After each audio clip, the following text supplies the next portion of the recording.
देखिए, अगर आप भी UGC net exam law subject से प्रिपेयर कर रहे हैं तो एक क्वेश्चन मैं आज आपको बताने जा रहा हूं जो पेपर में ट्रेंड में चल रहा है पिछले कुछ समय से, जहां से क्वेश्चन आते हैं, और ये है आपका फैमिली लॉ से।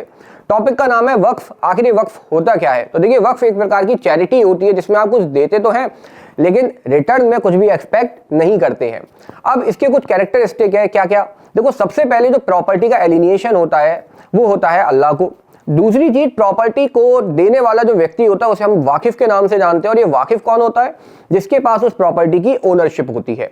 तीसरी चीज, जो एलिनिएशन होता है प्रॉपर्टी का, उसको रिवोक नहीं किया जा सकता, और ना ही इस प्रॉपर्टी को फर्दर एलिनिएट यानी कि सेल, ट्रांसफर कुछ भी नहीं कर सकते आप, ठीक है।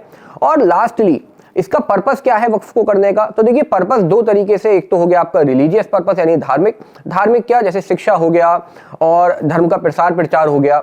दूसरा पर्पस होता है आपका, आप कह सकते हैं क्या, नॉन रिलीजियस। वक्फ को करने के दो पर्पस होते हैं। पहला पर्पस रिलीजियस। रिलीजियस पर्पस के अंदर क्या आता है? धर्म का प्रसार प्रचार करना, शिक्षा के लिए। दूसरा non religious purpose. Non religious के अंदर आता है जैसे जिसे आप वक्फ अलल औलाद के नाम से जानते हो। इसके अंदर अपने जो संतान हैं, आपकी जो फ्यूचर जनरेशन है, उनके तरीके से भरण पोषण के लिए आप उसको ट्रांसफर कर सकते हो प्रॉपर्टी को वक्फ में, ठीक है। तो ये था टॉपिक। ऐसे इंटरेस्टिंग फैक्ट को और क्या आता है पेपर में, ये जानने के लिए कनेक्ट रहिए 6 बजे RWA UGC नेट हमारे चैनल के साथ, और इसे सब्सक्राइब करिए। Thank you so much.